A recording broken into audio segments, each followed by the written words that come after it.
Oke, selamat datang kembali di Mifpro Channel, channel yang membahas tentang teknologi dan keuangan.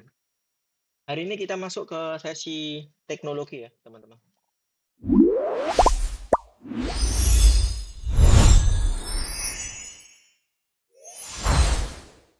Nah, di sini saya akan bahas ya terkait dengan alur project IT ya, yaitu sebagai project manager ya. Jadi mungkin teman-teman yang belum tahu ya terkait dengan project IT itu ada bagian di strukturnya yaitu namanya adalah project manager. Nah, ini tugasnya adalah sebagai memanage project ya yang sudah diterima oleh perusahaan ataupun teman-teman yang sudah dapat project ya secara individual ataupun tim. Ya, ini ada yang namanya project manager ya.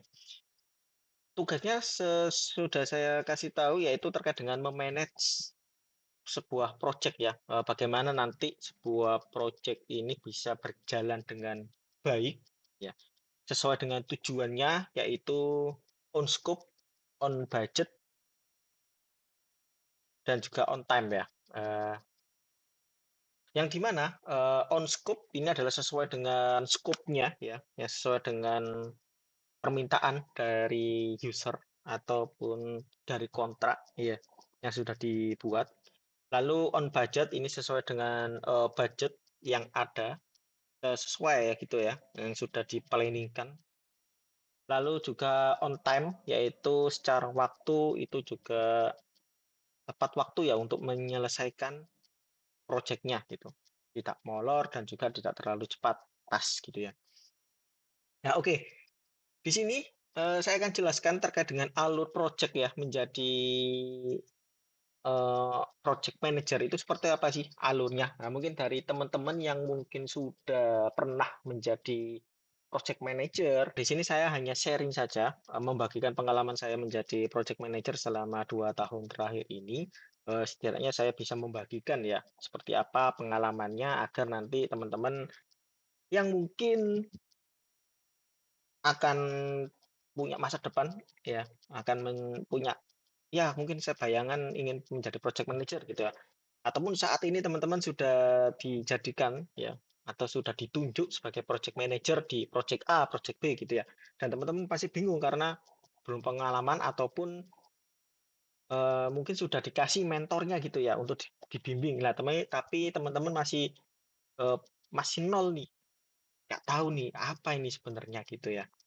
Oke, di sini saya akan lanjutkan terkait dengan project-nya ya. Kita tidak bahas tentang CUGM ataupun budgetnya, budgetingnya seperti apa. Lalu ya mungkin komunikasinya dengan sales dan sebagainya ya tidak ya. Di sini tugas utamanya yaitu terkait dengan memanage project gitu ya. Nah, oke, saya akan membagi ya untuk fase di mana fase ini terkait dengan project berjalan ya, yaitu terkait dengan adanya kick off ya. Ini kick off ini istilahnya mulai startnya gitu ya. Project ini sudah di start, sudah dimulai nih. Nah, ini apa sih yang harus dilakukan oleh sebuah project manager ya? Lalu requirement, nah ini apa aja yang perlu dibahas nanti? Nah, ini fase development, ada fase SIT ya, sistem integration testing ya. Ada apa ini? Project manager ngapain nih di sini nih, di fase ini ngapain nih? Nah, lalu di UIT ini, di fase UIT ini ngapain nih project manager nih? Lalu juga ada fase production ya, migration, ada fase sosialisasi, fase go live, fase support, dan finish ya. Finish ini istilahnya eh ya istilahnya sudah selesai gitu ya.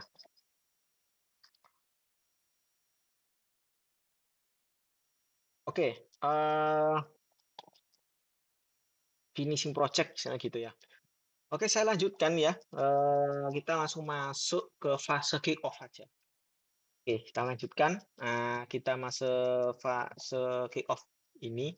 Oh ya, untuk teman-teman, mungkin kita akan pecah ya.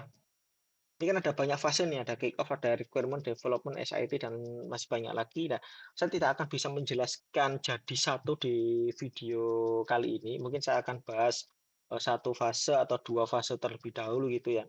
Karena memang satu fase ini ya kita akan berbagi pengalaman gitu ya. Akan bagi pengalaman mungkin akan cukup panjang juga gitu ya. Oke, untuk kick off ini di fase satu ini untuk PIC-nya ya. PIC ini adalah yang bertanggung jawab atau istilahnya rembukan ya terkait dengan fase ini. Lah fase ini apa? Ya, fase kick off ini adalah fase di mana sebelum waktunya ya, sebelum waktunya kick off gitu ya. Katakan kick off ini kita ada di bulan Mei gitu ya. Oke, Januari saja ya. Kita ada Januari, kita ada kick off nih di tanggal 10 ya. Nah, sebelum kick off atau start mulainya project di tanggal 10. Nah, ini yang harus teman-teman siapkan ya. Yaitu adalah PIC ya, Business Analyst, System Analyst, Technical Writer, dan Project Manajernya seperti apa. Nah, ini tugasnya apa? Yang pertama adalah menyusun PPT ya, berdasarkan CUGM atau berdasarkan sales ya, ataupun ya istilahnya project ini seperti apa gitu ya, gambarannya. Mungkin dari sales akan memberitahukan gitu ya. Ini project apa sih sebenarnya? Apa fiturnya? Apa aplikasi apa yang perlu dikembangkan dan lain sebagainya. Rumusan masalah dan batasan masalah. Ini rumusan masalahnya apa ya? Aplikasi apa sebenarnya yang akan dikembangkan gitu ya. Dan juga mungkin sedikit juga menyusun seperti teknisnya seperti apa. Mungkin seperti bahasa pemrograman seperti apa. Apakah dia pakai apa sekitar pakai Laravel gitu ya ataupun kode igniter gitu ya. Nah, istilahnya dia pakai framework apa gitu ya, teman-teman ya. Servernya seperti apa gitu ya. Nah, lalu untuk batasan masalah ini terkait dengan batasan pengembangannya itu sampai di mana. Nah, ini teman-teman harus menjelaskan ya. Batasan-batasan nih. Jangan sampai nanti secara fitur sudah ada gambarannya ternyata ada fitur A, fitur B yang tidak dijelaskan atau keluar dari masalah gitu ya. Keluar dari rumusan masalah. Nah, ini teman-teman harus kasih batasan ya, biar nanti tidak melebar kemana-mana untuk pengembangannya. Nah, lalu keempat ini adalah pengembangan sistem garis besarnya seperti apa gitu ya. Kalau memang fitur-fiturnya memang sudah lengkap, yaitu sistem garis besarnya apa, ngapain dia gitu sebenarnya. Apa aplikasinya ini untuk ngapain, dia bisa apa. Nah, gitu dulu ya. Ini sistem garis besarnya. Nah, yang kelima adalah struktur organisasi dalam proyek. Nah, ini sangat penting ya, teman-teman. Nanti saya jelaskan di slide selanjutnya, karena ini masih ada beberapa slide yang akan saya tunjukkan ya. Yang keenam adalah penyampaian report ya.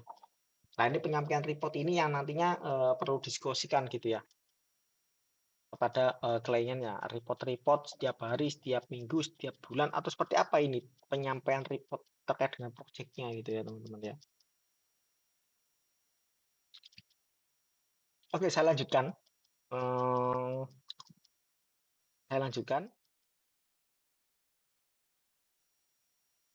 Nah, di sini ada PPT kick off ya, ruang lingkup. Nah, di sini adalah salah satu PPT atau PowerPoint.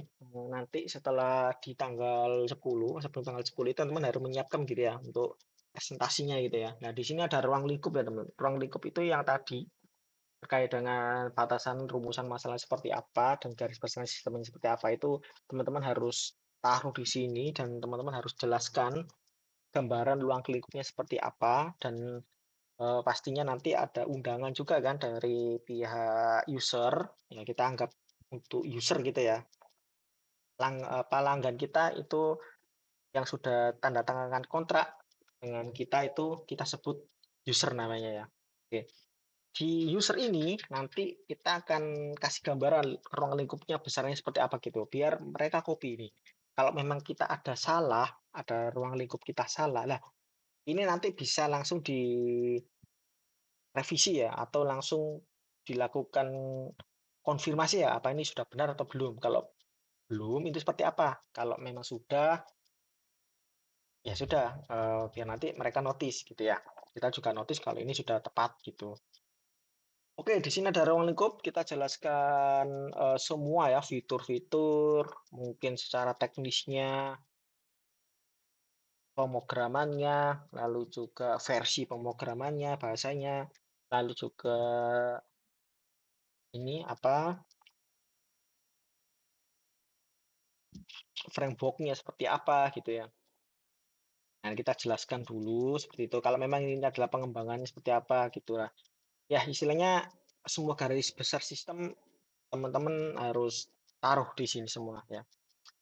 Oke, lalu masuk ke kick off ke metodologi ya. Di sini teman-teman harus kasih tahu ke mereka yaitu bahwasanya sebuah proyek itu berjalan ada yang namanya metodologi. Metodologi adalah sebuah gambaran perjalanan proyek mulai awal hingga akhir seperti apa gitu ya. Nah, di sini ada requirement. Ya, ini jelaskan dulu seperti apa ke user bahwasanya requirement ini adalah salah satu pembuatan blueprint, gap analysis, prevent data, simulation, lalu mereka fitur-fiturnya seperti apa, permintaan apa. Di fase-fase requirement ini, teman-teman, ini harus benar-benar kita confirm ya ke user bahwasanya user ini harus betul-betul mensupport kita ya untuk requirement-nya.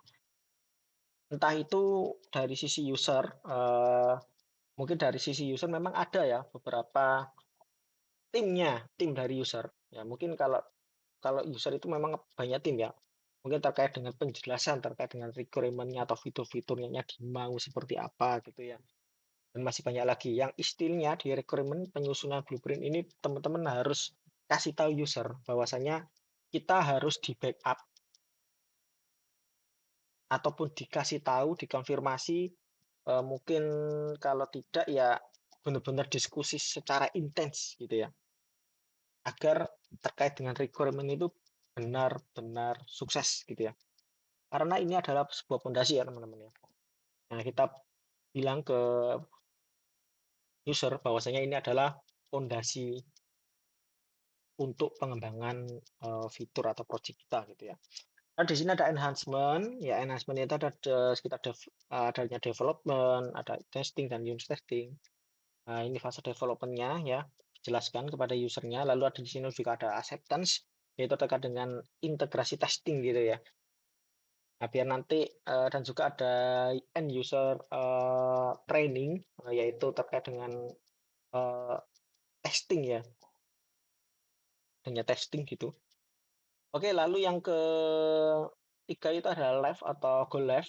Go live readiness, ada development production, data migration, data to production. Nah, di sini teman-teman jelaskan terkait dengan go live-nya seperti apa, develop-nya nanti ada fase development, production, masuk ke ranah server gitu ya.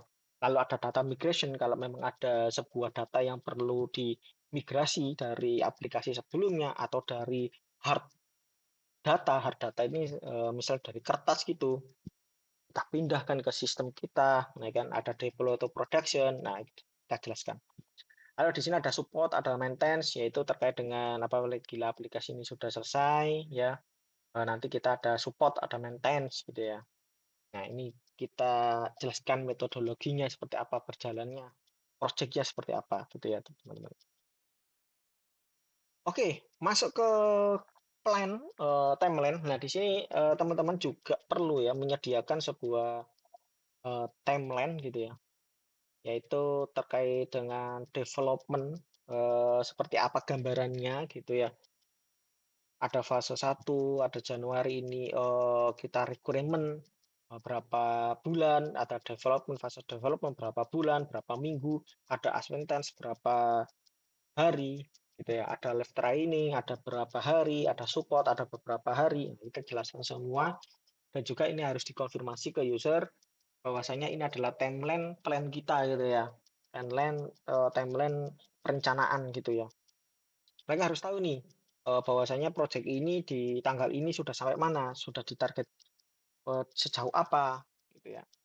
Dan nanti dari sisi user juga tahu bahwasanya project saat ini sudah ngapain nih, bisa dibantu apa nih gitu ya dari sisi user. Oke, lalu di sini ada PPT kick off ya, yaitu terkait dengan struktur organisasi dan ini sangat-sangat penting ya teman-teman. Kenapa ini sangat-sangat penting? Nah, di sini ada yang namanya SC ya, Steering Committee.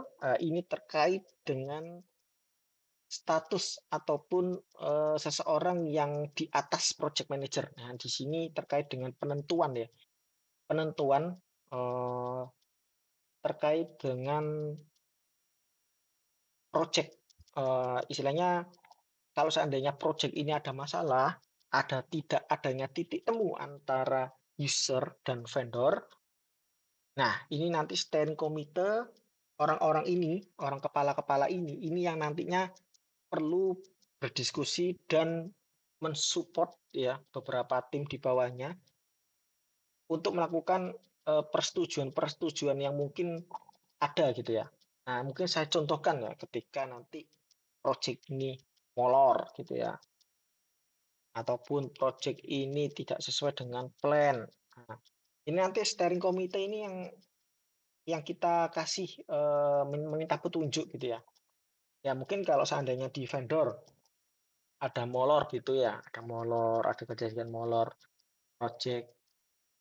Nah, bukan kesalahan dari vendor, tapi memang ada kesalahan dari user. Kenapa kok ada kesalahan dari user? Mungkin karena user tidak fighting gitu ya, tidak benar-benar mensupport project gitu ya. Ketika ada project membutuhkan data A, B, C, ternyata user ditargetkan untuk menyelesaikan pemberian data dalam waktu 3 hari, molor menjadi 2 minggu, molor menjadi 3 minggu, ataupun istilahnya ada komitmen dari user yang mungkin belum belum baik gitu ya istilahnya atas project ini itu.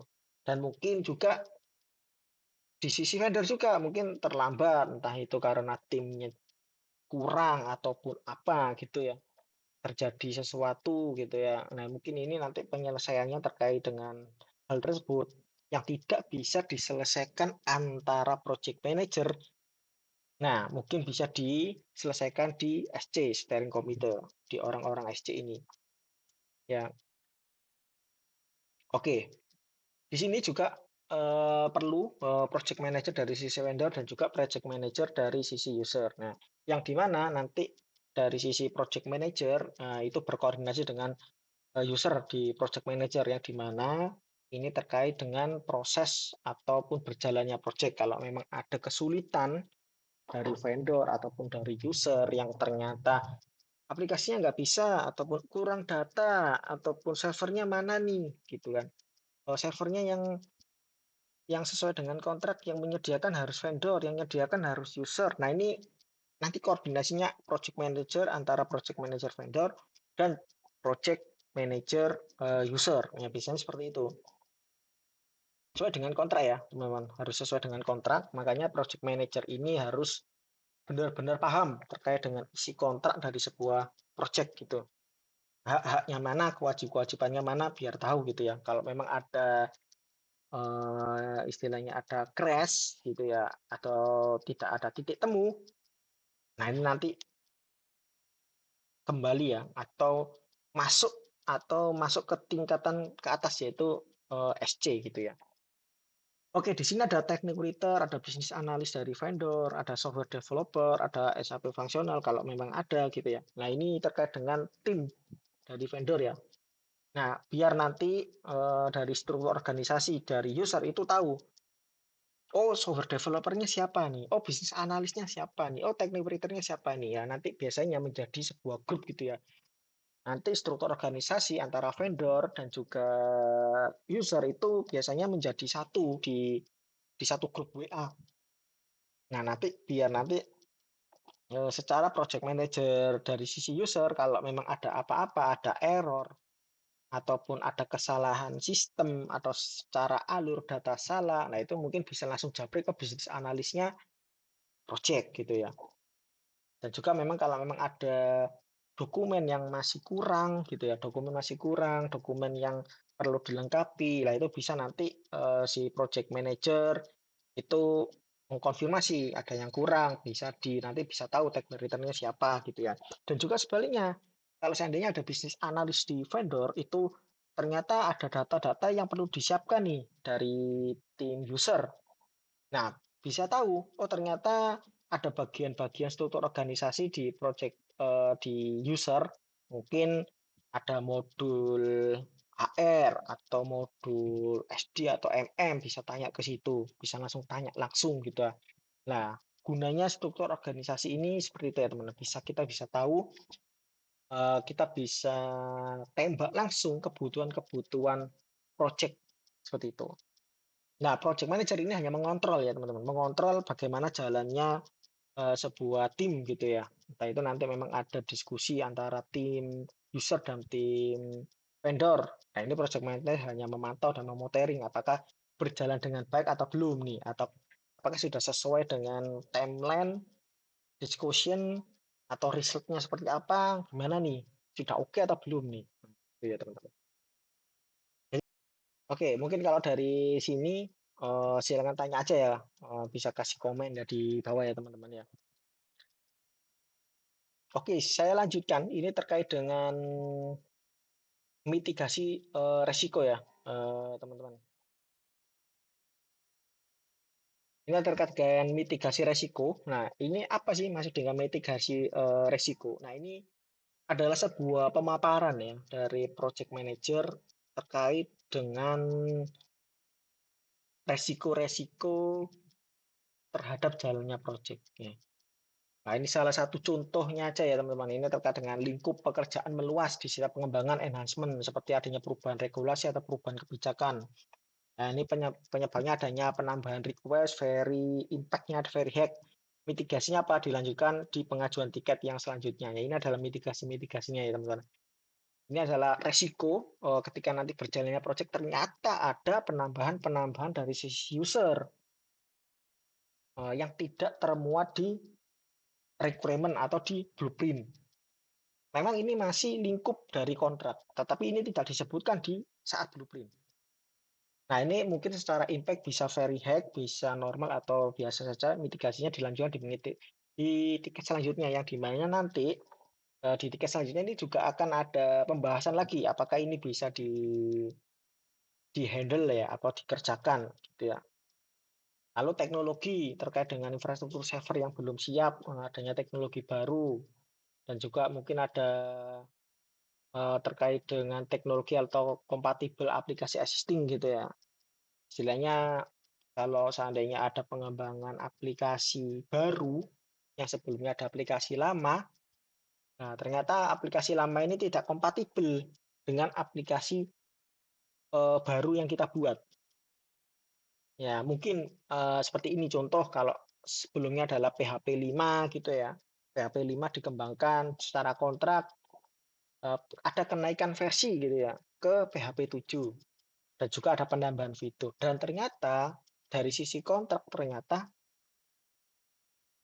waktu diganti versi ke 7 ternyata PHP ini secara modul, secara library semua tidak support, tidak kompatibel dengan versi 7. Nah, ini very high impact-nya.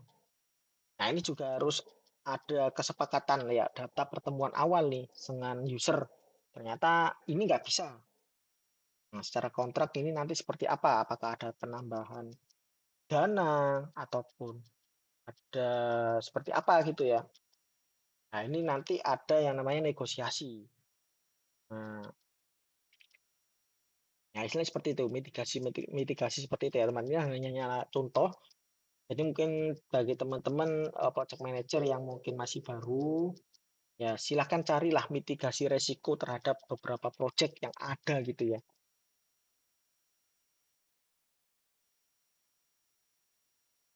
Oke, mungkin ini adalah salah satu mitigasi resiko ya. Mungkin kalau di teman-teman yang mungkin masih yang udah berpengalaman 10 tahun menjadi project manager ya, mungkin kita sharing saja apa gimana untuk teman-teman seperti mitigasi risiko seperti apa gitu ya. Oke, saya lanjutkan ya. Untuk PPT kick off ini ada terkait dengan komunikasi project ya. Nah, untuk komunikasi project ini ada stand up ya, meeting. Ada weekly meeting, ada mulai meeting. Nah, ini terkait ada laporan project ya, ada project plan vs actual progress, ada milestone achievement, ada problem identification dan resolution, ada in progress tasks, ada incoming tasks, ada close tasks, ada decision making. Nah, di sini untuk komunikasi project ya, berdasarkan untuk ada user gitu, untuk terkait dengan komunikasi project. Ya, ini terkait dengan setiap meeting ini biasanya dilakukan setiap hari ya oleh vendor gitu terhadap timnya, entah itu business analyst, developer, technical writer. Nah, ini biasanya dari sisi internal sendiri untuk vendor untuk dilakukan meeting setiap harinya. Mungkin di sini akan dibahas ya tentang ya mungkin kendalanya, progresnya seperti apa, kesulitannya apa, sampai di mana, target-targetnya sudah jelas belum gitu. Dan ini juga untuk adanya weekly meeting ya, teman-teman. Di sini ada weekly meeting yang dimana setiap minggu biasanya tim rapat, tim dari vendor dan juga tim dari user itu biasanya bertemu melalui meeting online gitu. Mungkin bisa setiap hari Kamis pukul 2 atau setiap hari Senin pukul 3. Terserah ini dinegosiasikan atau dirapatkan dengan user. Kira-kira apa nih waktu yang tepat kita bisa weekly meeting, kita bisa menyampaikan progres project kita gitu ya. Apakah ada masalah, apakah ada kendala ataupun stopper gitu ya. Kalau memang ada kendala-kendala, oh ya khusus untuk weekly meeting ini teman-teman, apabila memang ada kendala-kendala dari sisi internal, ya kendala-kendala dari sisi internal ya, ingat internal, itu jangan masuk ke weekly meeting sini ya. Kayak masa-masa internal, kayak istilahnya database-nya belum di-create, ataupun timnya kurang, dan lain sebagainya, itu jangan disampaikan di weekly meeting, karena itu tidak bisa, itu menurut kacamata user nanti ini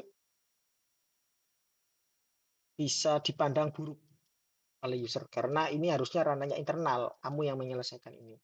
Nah, weekly meeting ini hanya laporan atau progress project-nya teman-teman.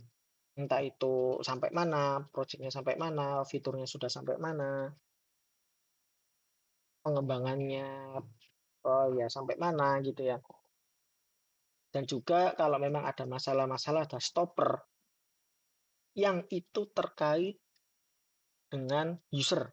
Nah, contoh nih, belum dapat data A. Nah, ini kan eh, perlu dikonfirmasi oleh user. Ini yang harus dipenuhi oleh user. Nah, kita stopper, kita berhenti, kita tidak bisa menyelesaikan fitur A dikarenakan kenapa kan fitur A ini masih belum jelas dan perlu dikonfirmasi oleh user. Nah, ini kalau seperti ini baru ada kebutuhan ke user ini perlu dicatat bahwa ini adalah sebuah stopper. Nah, ini yang akan mempengaruhi jalannya timelinenya project gitu ya teman-teman. Nah, ini harus tahu nih teman-teman. Teman-teman harus tahu ya bahwasanya setiap kita ada stopper ataupun ya masalah-masalahnya ada yang berdasarkan dengan peserta user, istilahnya nyambung ke si user ya. Ada urusan dengan user bahwasanya ini adalah stopper. Nah, ini katakan bahwasanya ini bisa memperlama ya. Ini bisa istilahnya targetnya seperti apa gitu ya harus sampaikan gitu ya ke user karena user aware. Karena kalau molor, project molor ini nanti teman-teman yang akan merasa rugi gitu ya. Teman-teman nanti secara budget itu nanti bisa terlewati, bisa tembus, bisa minus gitu ya. Hanya karena kesalahan user yang tidak bisa memberikan data secara up to date atau secara sesuai dengan waktunya gitu ya. Nah, ini harus kita eh, kasih informasi. Dan juga teman-teman harus kasih evidence ya atau bukti kalau seandainya memang ada user ataupun orang ya user gitu ya yang istilahnya lama nih ngasih data lama nih kita butuh 3 hari mereka kasih 1 minggu 3 hari. Ya, kita kasih waktu 4 hari mereka malah kasihnya molor gitu ya 10 hari 12 hari baru dikasih. Nah, ini kasih eviden ya teman-teman, karena ini yang akan menjadi penolong teman-teman bahwasanya kalau ditanya kenapa nih kok molor, kenapa nih proyeknya kok dan lain sebagainya gini. Nah, kita bisa kasih eviden ke ke user ya bahwasanya ada tim nih kasih kita waktu yang molor nih. Nah, data yang harusnya di hari 3 hari bisa kasih data ternyata 10 hari nih. Nah, karena biasanya teman-teman ya, biasanya yang tanya kenapa project ini molor itu biasanya user. Loh kok masih di sini? Nah, kok masih di sini penyelesaiannya dan lain sebagainya itu biasanya user. Bahkan atasan kita yang tidak tahu project ini, tetapi bertanggung jawab, ya mungkin secara di atasannya adalah senior manager ataupun bahkan bisa direktur. Mungkin kalau proyeknya besar gitu ya, bisa 5M, 6M itu kan. Biasanya direktur tanya, ini kenapa kok molor? Nah, kita kasih eviden itu. Ini Pak, kita sudah selesaikan tapi data-data seperti ini, yang kesulitannya seperti ini gitu ya. Yang penting kita tahu eviden. Nah, kita kasih data gitu ya. Jangan sampai kita kasih ke mereka hanya sebuah omon-omon gitu ya. Kita hanya sebuah apa? Ya hanya perkataan saja ya, tidak ada bukti, tidak ada data. Nah, itu yang nanti kembali ke kita ya. Isunya itu nanti bisa kembali ke kita. Itu ya teman-teman. Lalu ada monthly meeting. Nah, untuk monthly meeting ini biasanya tergantung ya, tergantung dari user sama tim project. Nah, itu nanti apakah ada monthly meeting atau tidak. Kalau di saya, sepengalaman saya nggak ada, karena sudah di backup oleh weekly meeting ya. Weekly meeting ini setiap minggu teman-teman. Setiap minggu pasti nanti bertemu dengan user gitu. Bahkan kalau memang ada masalah serius, itu biasanya weekly meeting itu bisa jadi 2 kali seminggu, 3 kali seminggu seperti itu teman-teman. Untuk mengetahui problemnya sudah selesai atau belum. Nah gitu. Oke, mungkin fase satu ini sudah saya jelaskan dan sudah saya gambarkan. Untuk lanjut ke fase 2 terkait dengan requirement ini nanti ya karena ini sudah cukup panjang ya untuk menjelaskan terkait dengan kick off atau komunikasi eh, ya terkait dengan penjelasan ya PPT kick off ini. Oke, di fase satu ini teman-teman silakan ya untuk mungkin bertanya ataupun memberi masukan juga boleh ya, memberikan masukan juga boleh di kolom komentar. Mungkin ada teman-teman yang nggak seperti ini nih, harusnya seperti seperti ini gitu. Oh, pengalaman saya nggak seperti ini gitu. Nggak seperti itu, tapi seperti ini gitu ya. Nggak apa-apa, kita sharing saja karena ini berdasarkan pengalaman. Karena untuk menjadi project manager itu istilahnya tidak ada ilmu yang baku ya. Karena project manager itu pasti dia akan mencari sebuah solusi atau mencari sebuah jalan keluar itu berdasarkan case-case yang pernah dia tangani di sebuah project. Kalau projectnya A, oh kasusnya seperti ini, penyelesaiannya seperti ini, seperti sama pengalaman. Oh ternyata ada kasus B, oh jadi seperti ini penyelesaian masalahnya. Gitu. Jadi karena pengalaman itu mungkin ada beberapa case-case yang mungkin bisa diceritakan ya teman-teman. Ya mungkin harapannya eh, untuk fase satu ini bisa menjadi contoh atau pandangan gitu ya bagi teman-teman yang baru masuk di atau menjadi bagian project manager ya, di sebuah project gitu ya. Oke, sampai jumpa di fase kedua ya. Berikutnya sampai jumpa.